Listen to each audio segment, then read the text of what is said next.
S ಇದೀಗ ಎಲ್ಲರ ಚಿತ್ತ ನಿರ್ಮಲಾ ಸೀತಾರಾಮನ್ ಅವರ ಹತ್ತ ಇದೆ. ಯಾಕಂದ್ರೆ ಬಜೆಟ್ ನಲ್ಲಿ ಏನೆಲ್ಲ ಹೇಳ್ತಾರೆ, ದೇಶಕ್ಕೆ ಏನೆಲ್ಲ ಕೊಡುಗೆಗಳು ಸಿಗುತ್ತೆ, ನಮ್ಮ ರಾಜ್ಯಕ್ಕೆ ಏನೆಲ್ಲ ಕೊಡುಗೆಗಳು ಸಿಗುತ್ತೆ ಅನ್ನುವಂತ ಸಾಕಷ್ಟು ಗೊಂದಲ ಮತ್ತು ಪ್ರಶ್ನೆಗಳೊಂದಿಗೆ ಇದೀಗ ನಾಡಿನ ಜನತೆ, ಇಡೀ ದೇಶದ ಜನತೆ ಕಾಯ್ತಾ ಇದೆ. ಈಗ ಸದ್ಯಕ್ಕೆ ಮೋದಿ ಅವರ ಮೂರನೇ ಸರ್ಕಾರದ ಮೂರನೇ ಬಜೆಟ್ ನಲ್ಲಿ ಏನೆಲ್ಲ ಕೊಡುಗೆಗಳು ರಾಜ್ಯಕ್ಕೆ ಸಿಗುತ್ತೆ ಅನ್ನುವಂತ ಪ್ರಶ್ನೆ ಒಂದು ಕಡೆ ಆದ್ರೆ, ಮತ್ತೊಂದು ಕಡೆ ಈಗಿನ ಒಂದು ತೆರಿಗೆ ಹೊರೆ ಜಾಸ್ತಿ ಆಗುತ್ತಾ ಅಥವಾ ಕಡಿಮೆ ಆಗುತ್ತಾ, ರೈತರಿಗೆ ಯಾವೆಲ್ಲ ಒಂದು ಕೊಡುಗೆಗಳು ಸಿಗುತ್ತೆ, ಇನ್ನು ಸಂಬಳದಾರರಿಗೆ ಯಾವ ರೀತಿಯಾದಂತಹ ಕೊಡುಗೆಗಳು ಸಿಗುತ್ತೆ ಅನ್ನುವಂಥದ್ದು 2026ರ ಕೇಂದ್ರ ಬಜೆಟ್ಗೆ ಇದೀಗ ಕೌಂಟ್ ಡೌನ್ ಶುರುವಾಗಿದೆ. ಇತಿಹಾಸದಲ್ಲೇ ಎರಡನೆಯ ಬಾರಿ ಭಾನುವಾರ ಬಜೆಟ್ ಮಂಡನೆ. ದಾಖಲೆ ಬಜೆಟ್ಗೆ ನಿರ್ಮಲಾ ಸೀತಾರಾಮನ್ ರೆಡಿ ಆಗಿದ್ದಾರೆ. ನಾವು ಕೂಡ ರೆಡಿ ಇದ್ದೀವಿ, ಏನೆಲ್ಲ ಹೇಳ್ತಾರೆ ಅನ್ನುವಂತ, ಏನೆಲ್ಲ ಅಂಶಗಳಿರುತ್ತೆ ಅನ್ನುವಂತ ಕ್ಯೂರಿಯಾಸಿಟಿಯೊಂದಿಗೆ 9ನೇ ಬಜೆಟ್ ಮಂಡಿಸಲಿರುವಂತಹ ನಿರ್ಮಲಾ ಸೀತಾರಾಮನ್ 2026ರ ಬಜೆಟ್ನಲ್ಲಿ ದೇಶವಾಸಿಗಳ ನಿರೀಕ್ಷೆಗಳೇನು? ಹಾಗಾದ್ರೆ ಬಜೆಟ್ನಲ್ಲಿ ಕರ್ನಾಟಕದ ನಿರೀಕ್ಷೆಗಳೇನು? 2026ರ ಬಜೆಟ್ ರಾಜ್ಯಕ್ಕೆ ಸಿಹಿ ಆಗುತ್ತಾ, ಕಹಿ ಆಗುತ್ತಾ? ಬಜೆಟ್ ಮೇಲೆ ಯಾವುದೇ ನಿರೀಕ್ಷೆಗಳಿಲ್ಲ ಅಂತಿರುವಂತಹ ಕೈ ನಾಯಕರು.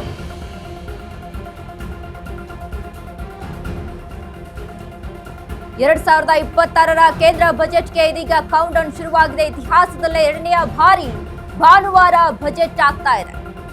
ದಾಖಲೆ ಬಜೆಟ್ಗೆ ನಿರ್ಮಲಾ ಸೀತಾರಾಮನ್ ರೆಡಿ ಆಗಿದ್ದಾರೆ. 9ನೆಯ ಬಜೆಟ್ ಮಂಡಿಸಲಿರುವಂತಹ ನಿರ್ಮಲಾ ಸೀತಾರಾಮನ್ 2026ರ ಬಜೆಟ್ನಲ್ಲಿ ದೇಶವಾಸಿಗಳ ನಿರೀಕ್ಷೆಗಳೇನು? ಬಜೆಟ್ನಲ್ಲಿ ಕರ್ನಾಟಕದ ನಿರೀಕ್ಷೆಗಳೇನು? 2026ರ ಬಜೆಟ್ ರಾಜ್ಯಕ್ಕೆ ಸಿಹಿಯೋ ಕಹಿಯೋ?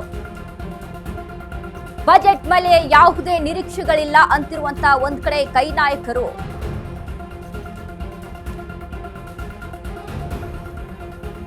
ಇದೀಗ 2026ರ ಕೇಂದ್ರ ಬಜೆಟ್ ಮೇಲೆ ಎಲ್ಲರ ಕಣ್ಣಿದೆ. ಇತಿಹಾಸದಲ್ಲೇ ಎರಡನೆಯ ಬಾರಿ ಭಾನುವಾರ ಬಜೆಟ್ ಆಗ್ತಾ ಇದೆ.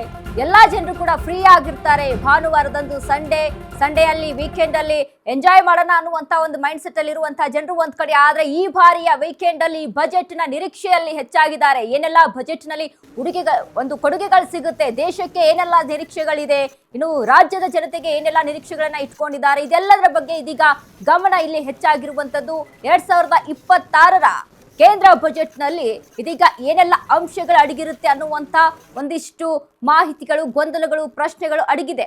ಹೀಗಾಗಿ ನಿರ್ಮಲಾ ಸೀತಾರಾಮನ್ ಈ ಬಾರಿ ಒಂದು ಸಣ್ಣ ಬಜೆಟ್ ಮಂಡನೆ ಮಾಡ್ತಾರೆ ಅನ್ನುವಂತ ಒಂದಿಷ್ಟು ಮಾಹಿತಿ ಒಂದ್ ಕಡೆ ನಮ್ಗೆ ಈಗ ತಿಳಿದು ಬರ್ತಾ ಇರುವಂತದ್ದು. ಯಾವಾಗ್ಲೂ ಸಹಿತ, ಪ್ರತಿ ಬಾರಿಯೂ ಸಹಿತ ಭಾಗ 1, ಭಾಗ 2 ರೀತಿಯಲ್ಲಿ ಬಜೆಟ್ ಮಂಡನೆ ಮಾಡುವಂತ ನಿರ್ಮಲಾ ಸೀತಾರಾಮನ್ ಅವರು ಭಾಗ 1ರಲ್ಲಿ ಯಾವೆಲ್ಲ ಅಂಶಗಳನ್ನ ಹೇಳ್ತಾರೆ, ಭಾಗ 2ರಲ್ಲಿ ಯಾವೆಲ್ಲ ಅಂಶಗಳನ್ನ ಹೇಳ್ತಾರೆ, ರಾಜ್ಯಕ್ಕೆ ಏನೆಲ್ಲ ಕೊಡುಗೆಗಳನ್ನ ಕೊಡ್ತಾರೆ, ಇನ್ನು ದೇಶಕ್ಕೆ ಎಷ್ಟು ಮಟ್ಟಿಗೆ ಕೊಡುಗೆಗಳು ಸಿಗುತ್ತೆ, ರಾಜ್ಯದ ಜನರು ಇದೀಗ ನಿರೀಕ್ಷೆಯಲ್ಲಿದ್ದಾರೆ, ಆ ನಿರೀಕ್ಷೆಗಳು ಇದೀಗ ಅಲ್ಲಿ ಫಲಿಸುತ್ತಾ ಅನ್ನುವಂತ ಒಂದಿಷ್ಟು ಗೊಂದಲಗಳಲ್ಲಿ ಇದೀಗ ಸದ್ಯ ರಾಜ್ಯದ ಹಾಗೂ ದೇಶದ ಜನತೆ ಇರುವಂತದ್ದು.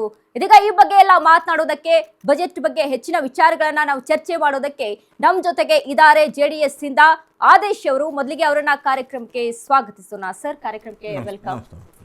ಇದೀಗ ಸಾಕಷ್ಟು ಒಂದು ಚರ್ಚೆಗೆ ಗ್ರಾಸವಾಗಿರುವಂತಹ ವಿಚಾರ ಅಂತ ಅಂದ್ರೆ, ಬಜೆಟ್ ನಲ್ಲಿ ಹಲವಾರು ವಿಷಯಗಳು ಅಡಗಿದೆ. ಅದರಲ್ಲಿ ಒಂದಿಷ್ಟು ನಮಗೆ ನಿರೀಕ್ಷೆಯನ್ನ ಹುಟ್ಟಾಕಿರುವಂತಹ ಒಂದಿಷ್ಟು ವಿಷಯಗಳು ಅಂತ ಅಂದ್ರೆ, ರಾಜ್ಯಕ್ಕೆ ಏನು ಕೊಡುಗೆಗಳು ಸಿಗುತ್ತೆ ಅನ್ನುವಂಥದ್ದು.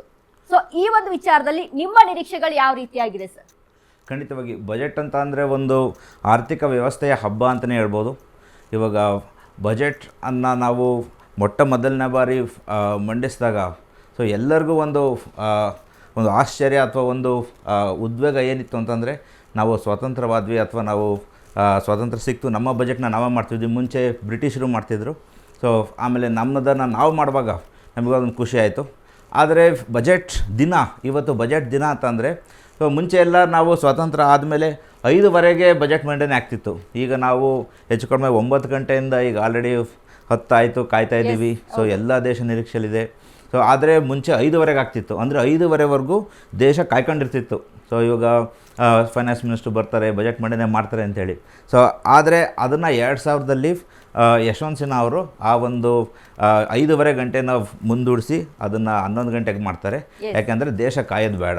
ಯಾಕೆಂದರೆ ಎಲ್ಲರೂ ಈಗ ನ್ಯೂಸ್ ಚಾನಲ್ ಅವರಾಗಿರ್ಬೋದು ಅಥವಾ ಉದ್ಯಮಿಗಳಾಗಿರ್ಬೋದು ಪ್ರತಿಯೊಬ್ಬರೂ ಅಲ್ಲಿ ಕಾಯುವಂಥದ್ದು ಬೇಡ.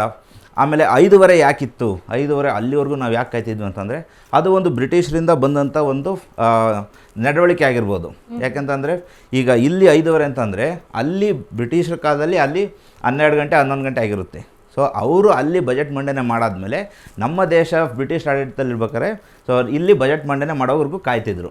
ಸೊ ಅಲ್ಲಿ ಆಯಿತು ಅಂದರೆ ಇಲ್ಲಿ ಮಾಡ್ತಿದ್ರು. ಸೊ ಇವಾಗ ಏನಾಯಿತು ಅಂತಂದರೆ ಈಗ ನಾವು ಅವರಿಂದ ಹೊರಗಡೆ ಬಂದ್ವಲ್ಲ, ಸೊ ಈಗ ಅದಕ್ಕೋಸ್ಕರ ಈಗ ಅವ್ರು ಬಂದಾದ್ಮೇಲೂ ಅವರನ್ನೇ ಪಾಲಿಸುವಂಥದ್ದು ಏನಿದೆ, ಸೊ ಬೇಡ. ಅದಕ್ಕೋಸ್ಕರ 2000ನೇ ಇಸ್ವಿಲಿ ಯಶವಂತ್ ಸಿನ್ಹಾ ಅವರು ಆ ಒಂದು ಬಜೆಟನ್ನು 11 ಗಂಟೆಗೆ ಮಾಡ್ತಾರೆ. 5:30 ಗಂಟೆಯಿಂದ ಮುಂದೂಡಲಾಗುತ್ತೆ.